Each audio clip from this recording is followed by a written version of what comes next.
What's your hot take? My hot take is, and I had got on Twitter with a couple people, Bill Belichick, everyone says is the best coach of all time. Yes, which is, it's hard to disagree with the Super Bowls.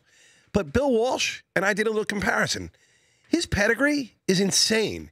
His tree of coaches, look at the success. Wow, there's now, even production value here. Of course, there's some bad coaches there because people were ripping me off. Well, this guy, well. But think of the guys that have come out of Belichick, all right? I'll throw 4 out. McDaniels, Weiss, Romeo Mangini. Obviously, McDaniels back now. Those guys were terrible as head coaches. Now, mind you, Josh may take over for Belichick eventually, but still. So you're saying Belichick's overrated? Is that your hot take? Exactly. And I think now, Patricia, he's another one. Just throw him in that list. What's your tree? My tree is audio. I have people working on the biggest shows right now. The mixer of Game Day Morning, Sari Out, worked with me. She's now mixing with you. My friend's working on Conan, Rob Olant. My other friend mixes USC. So all the people that I've brought into the business, I have a good pedigree. Good coaching creates a good pedigree. So you're saying your hot take is Belichick's overrated and you're the Bill Walsh of audio executives. Exactly. Fantastic. Wow. Fantastic. Doesn't that just show how great of a coach Belichick is? That all of these. So let me ask you in the few seconds we have left. Whose take is hotter? Jets make the playoffs or Mike Del Tufo as the audio executive in Bill Walsh's form? It's definitely Del Tufo's. Del Tufo's take was that Bill Belichick is not the greatest coach of all time. It's Bill Walsh, because Walsh at least has sent people from his staffs onto other staffs to be successful. And with Matt Patricia, I mean, talk about a dreadful season opener. A dreadful season opener.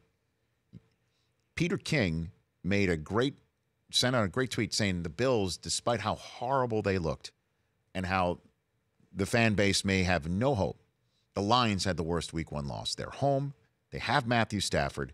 They have a bunch of weapons. They were playing a rookie quarterback, not just any rookie quarterback, the youngest Week 1 starter in the history of the Super Bowl era, and pick-sixed them and then fell apart. Worst loss of Week 1. Matt Patricia may be the latest in the line of Belichick coaches. Well, I noted who have not amounted to much. In the last 2 games, Patricia's defense has given up 900 total yards and 75 points. That's last year's Super Bowl. That's a lot of number 2 pencils to go through. Yeah. I mean, what are the Lions going to do? So you say Walsh is the greatest coach of all time, and thus you've and his point. Go again. The reason why you could talk so well on the subject is because why? I have a good set of people that work behind me that started because I got them in the audio. And I brought them in my room. They watched me and they learned. They're all over. I mean, literally all over this town right now working. There is a guy sitting on the other end who's working that I brought into the NFL network, who now mixes games on the Pac-12 network, Jonathan Campos. He's one of many. I could mention, I probably have 30, if not 35. He will probably say yes. But how are you taking credit for that? I help them. They ask me questions, and I teach. A good teacher creates good students. My parents were both teachers. Rich, your parents are both. You understand that. I do understand You're that. a good teacher with your kids because of that. I also understand that Bill Belichick is... He's great. One of the greatest coaches of all time, and just because they can't... Look, Peyton Manning, remember when Peyton Manning went down in Indianapolis? It's just his system. He operates it in a way that no other human being could. That he's the guy that knows how to operate the system that is in place. Just because other people could not do it doesn't mean that Peyton Manning didn't set it up properly for them. It's like the Peyton Manning offense that year in Indianapolis when he went out with his neck injury and nobody else could do it. It's on the people to try and adapt to what personnel they have there, using the same knowledge and the same system that has worked with the right person at the controls. In the same way as you remember the movie Independence Day. It was a certain aircraft that could only be operated by an alien, right? So what I'm saying to you is that just because these people learn at the foot of Belichick, if you will, and can't recreate it, doesn't mean it's Belichick's fault. Why is it when all of these other teams cut scrub players, Bill takes them, and the Patriots are still good, and those players end up making Pro Bowls? And by that fact, congratulations to Corey Coleman on making the Pro Bowl this year. Big ups. Big ups to Corey Coleman. Yeah. I'm not taking anything away from Belichick as the coach he is. the people under him are not the same coach or will ever be the same coach, just like Bill Walsh's. But Bill Walsh's tree has done better after they learned what, okay, the whole West Coast offense, whatever you want to say. You can't argue that Bill Walsh's coaching tree is amazing. I mean, Belichick's coaching tree has, outside of Saban, been an Has absolute. not had success as a head coach themselves. No. And even the Belichick way didn't work when he had his first shot at it in Cleveland as well. So why doesn't it translate? I'd love to get the answer to that question. But Mike, you can't compare you teaching people audio to Bill Belichick. It's a profession. And it's a high level profession in both cases. We've all been in rooms that have been TV's very, you know how crazy it is. Think about it. Game on the line. Yeah. Just think about it. Sunday Night Football, game on the line. Aaron Rodgers trots out.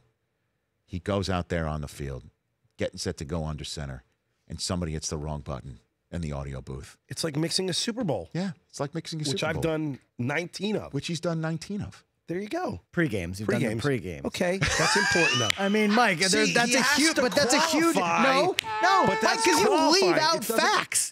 You leave out facts. The pregame's actually harder than the game. Oh, there you go. The pregame's actually harder than the game, and game mixers will tell you that. Before Taryn Killam joins us, yes, Rick. Can you walk me through that? How is the pregame harder than the game? Way more amount of talent all over the sets. It's a lot longer and it's a lot more involved because you have a lot more playbacks and music and things like that. I can argue this till I'm dead because I've watched there's a pregame rundown mixers. in a pregame show. I do pregame shows. Hold on. I've done both. I know. I've done pregame shows. There is a rundown. Yes. And as the so-called traffic cop of said rundown, post-game shows, I know where things can go a little bit awry. Post-game shows? In a football game, you have no idea what Omaha is going to bring. 3 people. Play-by-play, color, roving reporter. I'll add a 4th one in for the Super Bowl. What about those? What about the? How many people are on set for your pregame show for game day morning? You have 15 people all over the place. You know what? After all said and done, it's hard. You are the Bill Walsh of audio executives. You really are. I may get that for the license plate. Change one great mix to just Bill W. Bill W. Brockman's got his head in his hands. He cannot believe it. He does not want to admit I'm right. All right. Mike, he hates it. In no world are you right about this. Although, hold on a second, though. I still want to get the answer to why is it it's weird. Is it so difficult? Because I'm not expecting a Belichick assistant to win forever. Okay? Now, why is it so difficult to get that same, just even modicum of success? Are you ready for the answer? Yes. Here's the one answer. The one answer is Belichick is the greatest for a reason. Right. Okay? He knows how to do it better than most.